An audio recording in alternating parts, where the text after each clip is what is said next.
without much delay, let me invite Mr. Nixon Joseph, the Chief Executive Officer of Children's Lovecastles Trust India, to talk about the great topic on can CSR really help achieve SDGs? Before I hand this over to him, let me quickly introduce Mr. Nixon Joseph for you. He was earlier the president of SBI Foundation before joining Children's Lovecastles Trust as its CEO. With more than 36 years of experience in various senior management positions, especially with the State Bank of India, he was instrumental in bringing out the green banking policy and carbon credit policy of SBI. Talk of the town today, the carbon credit policy. As President, SBI Foundation brought high social impact programs supporting SDGs under his regime. He is also honored as COVID warrior by the Honorable Governor of Maharashtra. He took keen interest in promoting inclusivity by promoting the Center of Excellence for persons with disabilities, with the aim to remove barriers to employability of persons with disability. Participated in all the SBI Green Marathons to promote the concept of sustainability. So without much ado, let me present Mr. Nixon Joseph, CEO, Children's Lovecastles Trust, to you. And let's all be lost in the wisdom that he's going to throw at us. Thank you very much, Mr. Nixon, and the stage is all yours. Thank you, Rajiv, for that introduction. And I thank GCPIT and Mr. Santosh for having me here. Good morning, good afternoon, good evening to all those who are have logged in from various parts of the world. The topic given to me is whether CSR will help in achieving sustainable development goals. Corporate social responsibility and the sustainable development goals are buzzwords in the business world. Corporate social responsibility has been defined in various ways. I consider that corporate social responsibility encompasses various factors like sustainability, ESG, ethics, corporate governance. All these come under the corporate social responsibility. But more often, we consider corporate social responsibility as the initiatives taken by the corporate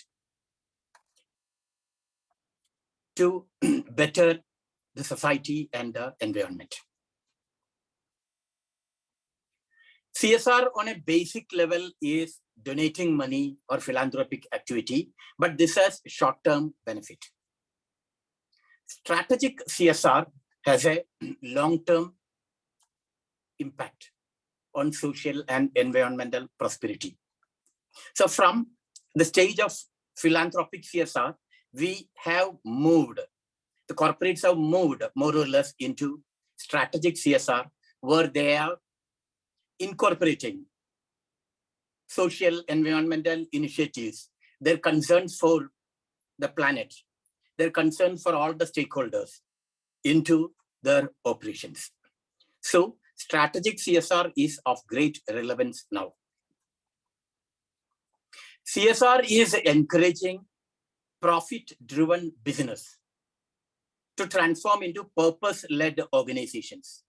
So most of the corporates have now understanding that more than focusing on profit, they all should move into purpose-driven organizations. And that is happening gradually. Sustainable Development Goals, as we all know, was approved by almost 193 countries in 2015. It was around that time in India also, the corporate social responsibility was made mandatory. If we see globally also, CSR evolved with sustainable development initiatives. Together, CSR and SDGs can provide a powerful model for sustainable growth. SDGs provide a framework that can be leveraged by government bodies, corporates, civic societies, and individuals.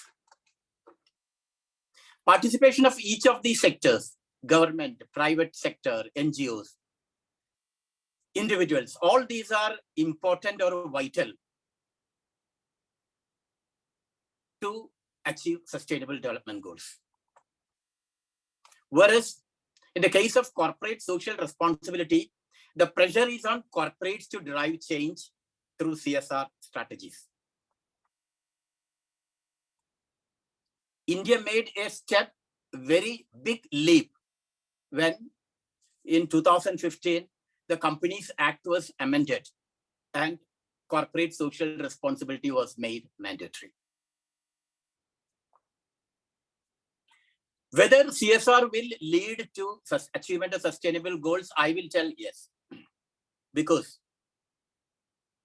even in the Indian context, where the government has laid down areas where corporates should initiate activities to qualify as CSR, we find there is a lot of overlapping between these areas mentioned in the Companies Act and those upheld by the Sustainable Development Goals. In fact, both are in line.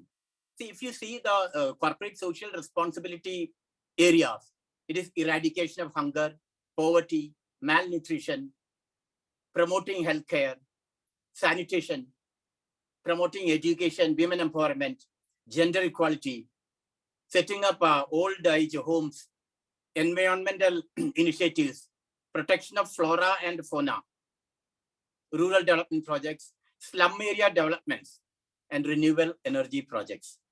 We can see that all of these are aligned, or all these topics are covered in the Sustainable Development Goals as well. So if corporates are able to do or implement initiatives in accordance with the areas mentioned in Schedule 7 of the Companies Act, it will definitely lead to progress in Sustainable Development Goals.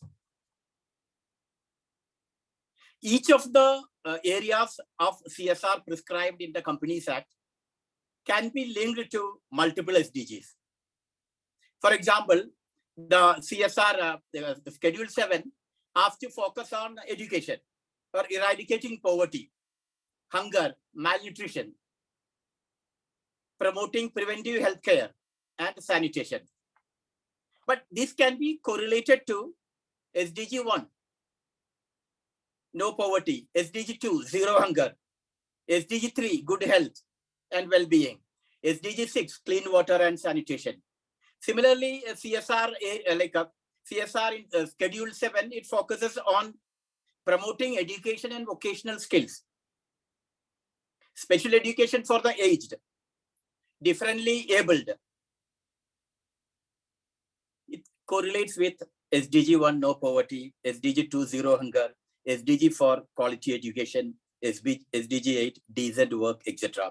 So we can find that most of the areas which the government has told to be focused by corporates for their corporate social responsibility activities can be easily tagged to Sustainable Development Goals.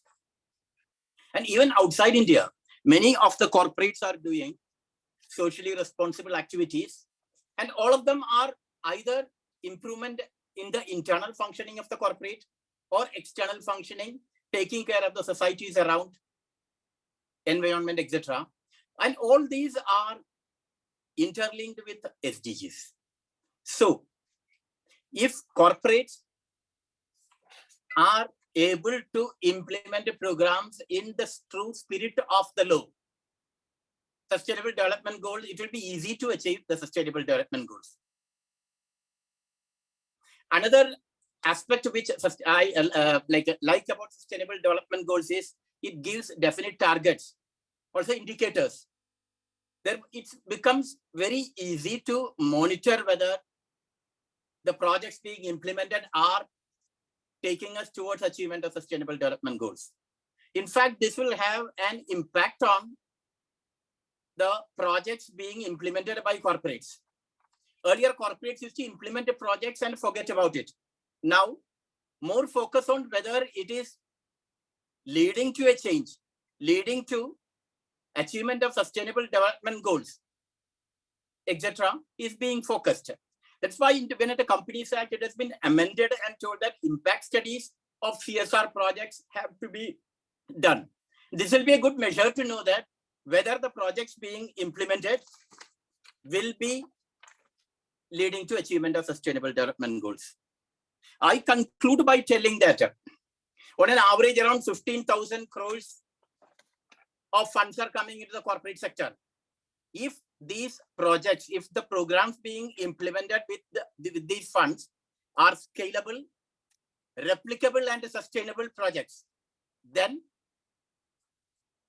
sustainable development goals would be easily achieved in India. Thank you. Thank you very much, Mr. Nixon. I think it cannot be better concluded in the way other than the words that you just mentioned, that if at all we bring the entire CSR into the SDG funding of India, all the SDG goals of the country are easily achieved. Absolutely. I think this is a great call for all the MNCs as well as the big business players to consider this in a very strong perspective. And at this point of time, as I say thanks and then say adieu to Mr. Nixon Joseph, let me